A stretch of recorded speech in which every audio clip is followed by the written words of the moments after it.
Bonjour et bon début de semaine à tous. Nous sommes en 2025 et si vous êtes un citoyen camerounais désireux de voir son pays changer, vous serez appelé à exercer votre devoir citoyen en vous rendant aux urnes probablement en octobre afin d'élire le futur président de la République. Si vous êtes également un Camerounais qui connaît son pays ou qui suit l'actualité, vous saurez que quand on est en année électorale, on voit se pointer à l'horizon un certain nombre de faits et d'actes barbares, surtout lorsqu'il s'agit des élections présidentielles. Et malheureusement, l'année 2025 ne fera pas exception à la règle. L'année 2025 ne sortira pas de l'ordinaire parce qu'ils nous ont déjà donné le là. Les laboratoires du mal et les chaînes de la haine sont déjà au four et au moulin pour nous servir ce qu'ils ont mieux su faire pendant 43 ans. Diviser pour mieux régner. Et leur carte de choix, leur carte par excellence, leur joker, c'est le tribalisme. Mieux, le tribalisme anti-Bamileke. La précision vaut la peine parce que Albert Camus disait « Mal nommer les choses, c'est ajouter au malheur du monde ». C'est-à-dire que lorsqu'on a un certain nombre de faits palpables, tangibles et difficilement discutables, et qu'on fait le choix délibéré de ne pas utiliser les mots juste pour les nommer, alors on ajoute des problèmes à des problèmes déjà existants qui ne demandaient qu'à être solutionnés. Mal nommer les choses, c'est ajouter au malheur du monde. Et moi je dis que les petits hommes, les petits esprits ne dénoncent les injustices que lorsque ça les touche, lorsque ça touche leurs intérêts personnels. Autrement dit, ils se murent dans leur silence ou bien ils regardent de l'autre côté. Les grands hommes, en revanche, hommes avec grand H bien évidemment, les grands esprits doivent justement leur grandeur au fait qu'ils sont capables de dénoncer les injustices, surtout lorsque ça ne les touche pas ou que ça ne les touchera probablement jamais, parce qu'ils ont transcendé un certain nombre de choses et ils ont atteint une dimension qui leur permet de mettre perpétuellement l'être humain au centre de tout ce qu'ils font. Malheureusement encore au Cameroun, il y a très peu de personnes qui appartiennent à cette deuxième catégorie, parce que au Cameroun, dénoncer les injustices est un acte révolutionnaire. Dire et reconnaître qu'en ce moment, il y a un tribalisme exacerbé anti-Bamileke qui est décomplexé. Le dire et dire que cela porte atteinte à la cohésion nationale dont nous avons grand besoin est un acte révolutionnaire. Tout comme dire que dans un pays riche et bourré de ressources naturelles comme le nôtre, qu'une femme qui donne naissance à des triplets voit ses enfants mourir faute de couveuse, dit que cela est inacceptable, est un acte révolutionnaire. Pourtant, c'est des choses qui devraient secouer la conscience humaine. Mais revenons au tribalisme. Revenons au tribalisme anti-Bamileke, parce que c'est de ça qu'il s'agit. Nous sommes en année électorale, et ces gens veulent nous prendre une fois de plus cette année de notre vie. Parce que 43 ans n'a pas suffi. Ils veulent arrondir à 50 pour faire un chiffre rond. Et on a une kyrielle de chantres et de griots du mal qui sont à pied d'œuvre, qui travaillent jours et nuits pour propager la haine tribale, la haine anti-Bamileke. Et ils se servent aussi bien des médias traditionnels que des réseaux sociaux. Parce que le tribalisme anti-Bamileke, excusez-moi, le tribalisme anti-Bamileke est devenu quelque chose de normal au Cameroun aujourd'hui. C'est devenu presque chic de dire qu'on n'aime pas les Bamileke. Être tribaliste anti-Bamileke au Cameroun aujourd'hui, c'est comme dire bonjour à son voisin, tellement c'est normal. Et en tête de liste de ces chantres et de ces griots, on a Elim Bilobé, on a Blairio Niemek, on a Parfait Haïssi, et la liste n'est pas exhaustive. Hein. C'est des chantres, ils nous fabriquent les symphonies les plus laides que le monde ait jamais connues. Les mélodies du mal. Chaque jour. Elim Bilobé et Blairio Niemek sont des consultants permanents. Et ils sont invités sur des chaînes de télévision constamment. Quand on est consultant permanent, ça veut dire que on a une expertise, on a une intelligence, on a des connaissances dont on veut faire profiter l'ensemble des citoyens. Et la télévision sert aussi à dénoncer, à sensibiliser, à éduquer les masses populaires, à les informer sur les tares qui minent la société. Et si on a des consultants permanents qui sont invités tout le temps, ça suppose qu'ils ont quelque chose à offrir. Et qu'est-ce que Elim Bilobé offre aux Camerounais? Consultant permanent. Le tribalisme anti-Bamileke décomplexé et exacerbé. Voilà la compétence d'Elim Bilobé. Et il y a des chaînes de télévision qui diffusent sur l'ensemble du territoire national qui trouvent que cette compétence-là, nous devons tous en profiter tellement elle est belle. tellement elle est importante que tous les Camerounais doivent en profiter. Et Elimbi Lobé veut chanter. Il veut être plus royaliste que le roi. Et quand bien même le roi lui dit non, c'est moi qui te paye, calme-toi un peu. Tu es en train d'aller trop loin. Elimbi Lobé dit non, tais-toi, laisse-moi te chanter les mélodies les plus tristes, les plus bizarres que le monde ait jamais connues. Écoute-moi te dire que Ernest Ouandi était un bandit. Écoute-moi te dire que l'un des héros nationaux de notre pays, l'une des personnes qui est morte, l'un des personnages qui a donné sa vie pour que les fils et les filles de la nation vivent dans un pays prospère, écoute-moi te dire qu'il est un bandit. Écoute-moi te dire que l'un des personnages à qui les Camerounais regardent, vers qui les Camerounais se tournent, devant qui les Camerounais se prosternent, ceux à qui les Camerounais regardent quand ils ont besoin que l'histoire du Cameroun leur parle, écoute-moi te dire que celui-là est un bandit. Parce que ma haine exacerbée contre les Bamileke me pousse à te dire ça. Et rien ne me fera. Rien ne m'arrivera. Personne ne me dira rien. Je serai encore là la semaine prochaine pour continuer de faire ce que je sais faire le mieux. Déverser ma haine sur les Bamileke. Et que ça ne dérange personne. Et Blériot Nyémec n'est pas des moindres, parfait haïti non plus, perfecto dans le tribalisme. Au moins une chose pour laquelle vous êtes perfecto, le tribalisme. Et il y a beaucoup de gens qui se sont indignés, je le comprends. Il y a beaucoup de gens qui ont exprimé leurs émotions, je l'entends. Mais ce n'est pas dimanche que Elimbi Lobé a franchi l'infranchissable. Ce n'est pas dimanche que Elimbi Lobé a poussé le bouchon trop loin. Ce n'est pas dimanche que Elimbi Lobé a dit la plus grosse bouffonnerie. Non, c'est le bal à celui qui va dire la plus grosse idiotie, la plus grosse méchanceté, la plus grosse saleté, le plus gros mensonge sur les Bamileke. C'est le bal. Et ce n'est pas dimanche que Elimbi Lobé a poussé le bouchon trop loin. Elimbi Lobé a poussé le bouchon trop loin la minute où on lui a donné l'impression que insulter, vilipender, critiquer, salir, mentir, traiter de tous les noms d'oiseaux les Bamileke était quelque chose de normal. C'est à ce moment-là que le Rubicon a été franchi. C'est à ce moment-là que la ligne a été franchie. Ce n'est pas dimanche que Elimbi Lobé a franchi l'infranchissable, parce que Elimbi Lobé est dans la continuité de quelque chose qui a commencé depuis et qui n'a dérangé personne. Il fallait s'y attendre. Il fallait s'attendre à ce que Elimbi Lobé dise de l'un de nos héros nationaux qu'il était un bandit. Il fallait s'y attendre. Et tout le monde s'indigne. On devrait s'indigner la minute où on a normalisé le tribalisme au Cameroun.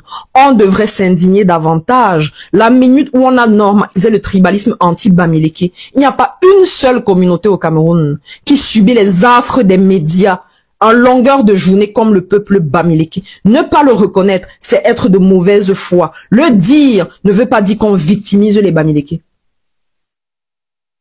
C'est être capable de dénoncer des injustices qui ne nous touchent pas. C'est de ça que je parlais au début. Et ce n'est pas aux Bamileke de se lever pour dénoncer cela. C'est à tous les Camerounais épris de justice qui doivent se lever. C'est à eux de se lever pour dire non. Ce n'est pas normal que dans un pays où on a plus de 250 ethnies, qu'il y ait une ethnie en particulier qui soit traitée de cette manière-là. Parce que ce que Elimbi Lobé dit sur les chaînes de télévision se manifeste à Méocentre, où on a deux citoyens, deux ressortissants de l'Ouest qui ont été froidement abattus sous le regard puissant des forces de maintien de l'ordre, et que ça ne dérange personne, parce que le tribalisme anti-Bamileke est presque normal, et ce n'est pas un phénomène anodin. Ça a toujours existé. Il est temps de se lever. Il est temps de mettre fin à tout cela. Et les décisions sont politiques. Pour arrêter ça, c'est aux politiques de le faire. Si ça continue, c'est parce que les politiques le permettent, parce que ça leur permet de nourrir leur technique du diviser pour mieux régner. Le budget a doublé, c'est pour ça que Elimbi Lobé se sent pousser des ailes, c'est pour ça qu'il il a le vent en poupe. C'est parce que le budget a doublé. Il est temps que nous nous levions, tous autant que nous sommes. Camerounais du sud, de l'est, de l'ouest, de toutes les régions du Cameroun, on doit se lever pour dire non. Il est temps que ça s'arrête. Et c'est une décision politique. C'est la raison pour laquelle en 2025, on doit faire le bon choix. Bonjour chers tous, bienvenue sur cette chaîne encore. Vous avez écouté ce que cette dame, cette brave dame a dit dans sa vidéo. Parce que nous sommes dans un pays où ils ont tendance à louer des gens qui passent leur temps sur les plateaux de télévision à dénigrer nos héros nationaux.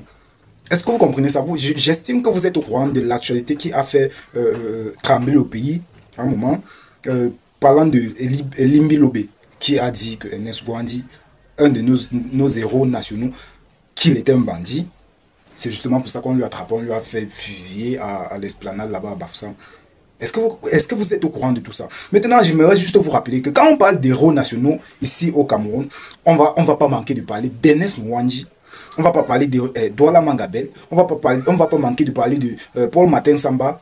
On va pas manquer de parler de... Il y en a encore qui? Ils sont 4, je crois.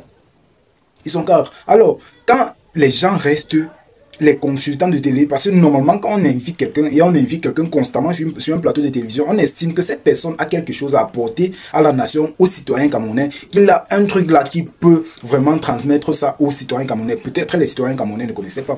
C'est justement pour ça qu'on invite certains gens constamment sur les plateaux de télévision. Maintenant, eux, ils utilisent ça contre nous, parce que là, ils sont en train de vouloir nous imposer un truc que nous ne voulons déjà pas, parce que on est tous au courant que pendant 43 ans, ils ont essayé de diviser le pays. Ils ont essayé de créer une guerre tribale, une guerre tribale et une haine tribale également. Parce que sur les plateaux de télévision aujourd'hui, il y en a plein de télévisions, des plateaux de télévision, des chaînes de télévision, je vais dire, qui aujourd'hui promeuvent la haine tribale. Si vous ne connaissez pas, moi je ne vais pas me mettre à citer les noms de chaînes de télévision ici, là, mais il y en a plein de chaînes de télévision ici au Cameroun même qui promeut vraiment cette haine tribale, et c'est vraiment pitoyable parce que quoi, en tant que Camerounais, nous avons le devoir de rester très soudés déjà, parce que nous sommes déjà à la veille des élections présidentielles, et il y a certaines choses que eux ils sont en train de faire pour essayer de nous distraire de notre objectif principal. Est-ce que vous connaissez ça? Alors, je vous prie déjà pour commencer de ne pas vous laisser cerner par ces choses-là. Ne vous laissez pas distraire par ces choses-là, parce que déjà eux ils savent ce qu'ils sont en train de faire. Maintenant, tu ne peux pas faire quelque chose tant que ça ne te vient pas du cœur. Déjà, je parle d'Elimbi Lobé. Elimbi Lobé ne peut pas venir sur un plateau de télévision pour essayer de nous distraire en disant que voilà, Ernest Ouandi est un bandit, c'est justement pour ça qu'on lui a fusillé et tout et tout. Il ne peut pas dire ça sans que ça ne vienne de là. Il ressent ça, il pense vraiment à ce qu'il est en train de dire. Est-ce que vous comprenez ça? Il pense vraiment à ce qu'il est en train de dire. Ça veut dire qu'ils sont vraiment, eux, ils veulent à tout prix qu'on ne sépare les Bamileke d'eux. Maintenant, quand les vidéos ont surgi sur les réseaux, moi, je me suis permis de lire les commentaires. Et il y a certaines personnes qui disaient que, voilà, si les Bamileke sont derrière quelqu'un comme Maurice Kamto ou Ernest Ouandi, c'est parce que, bon, voilà, c'est leur frère Bamileke, ou c'est leur frère Bamileke. Juste cette pensée de penser que, voilà, quelqu'un, peut-être quelqu'un d'une tribu est en train de supporter son frère ou de soutenir son frère de cette tribu-là, c'est parce que le frère, c'est son frère. Et il y a certains qui demandaient que, bon, voilà, vous dites ça, vous qui êtes au pouvoir depuis 43 ans, est-ce que vous ne vous soutenez pas entre vous? Il parlait peut-être des gens de la tribu, du président de la République. Moi, je ne suis pas là pour dire que voilà, eux, ils sont tribalistes. Mais quand on voit quelqu'un comme Elimbi Lobé, Niemek Blériot, Parfait Haïti, parce que ces gens-là sont des consultants permanents. Ils sont des consultants permanents sur les plateaux de télévision où ils sont invités constamment parce que eux, on se dit que oui, ils ont quelque chose à apporter. Maintenant, quand on t'invite sur un plateau de télévision, toi, tu viens essayer plutôt de créer une haine tribale. Tu viens plutôt essayer de créer une zizanie entre un seul peuple. Parce que le Cameroun, c'est un seul peuple. Le Cameroun, c'est un seul peuple. Maintenant, les tribus peuvent nous différencier parlant des cultures et tout, mais nous sommes déjà à la base un seul peuple. Et ce n'est pas parce que nous, on a peut-être des cultures différentes qu'on va dire que non, voilà, tu n'es plus mon frère, tu n'es plus. Ce n'est pas de ça qu'il s'agit. Et je vous rappelle sur cette même ligne que le tribalisme est pire même que le racisme. Le tribalisme est pire que le racisme. Est-ce que vous comprenez ça? Le racisme, c'est entre peut-être quelqu'un d'une race qui veut peut-être se séparer ou qui veut minimiser ou qui veut sous-estimer quelqu'un de l'autre race. Mais quand on parle de tribalisme, c'est-à-dire un peuple qui a peut-être les tribus qui les différencient, veulent se séparer. Et si un peuple au Cameroun, le Cameroun a un seul peuple, maintenant si le peuple veut vraiment se séparer parce qu'on parle de tribus, c'est que c'est très compliqué parce qu'à la fin il y aura une guerre. À la fin il y aura une guerre, c'est différent du racisme comment. quand tu peux partir, toi tu peux partir en Amérique, tu pars en France, tu pars, c'est pas en Australie, en Argentine, je sais pas trop. À la base, arrivé, tu es confronté peut-être au racisme, tu décides de rentrer dans ton pays. Arrivé dans ton pays, il y a le tribalisme. Ça veut dire que où tu es là, tu n'es même plus toi-même, tu ne sais même plus quoi faire. Parce que là-bas, on t'a chassé, on t'a fait vivre quelque chose que toi, tu ne voulais pas vivre. Tu décides de rentrer dans ton pays. Arrivé dans ton pays, il y a le tribalisme. Ça veut dire que on doit vous séparer. Il y a les allogènes, il y a les autochtones. Pour finir, le Cameroun, c'est un seul peuple où vous voulez qu'on divise, où vous voulez que chaque tribu ait son président à eux-mêmes. Si vous voulez que ce soit comme ça, dites-le une fois. Parce qu'on ne comprend pas. Pendant 43 ans, les Bamileke ont supporté. Il y a les ministres Bamileke qui sont derrière, qui soutiennent le président Paul Biya. Aujourd'hui, vous vous levez sur les plateaux de télévision, vous dites comment, voilà, Ernest Ouandi est un bandit, un des héros nationaux. Un des héros nationaux, on parle d'Ernest Ouandi, on parle de Joseph Dola Mangabé, on parle de Ruben Unyobé. Tous ces gens-là, tous ces héros-là, eux, aujourd'hui, ils sont morts parce qu'ils voulaient, comment je vais dire ça? Parce que eux, ils voulaient sauver le Cameroun. Je vais dire ça comme ça. Eux, ils voulaient sauver le Cameroun. Ils sont morts pour ça. Aujourd'hui, quelqu'un va se lever sur un plateau de télévision, dire comment Rudolph Ernest Ouandi, je vais dire, est un bandit. Voilà, voilà.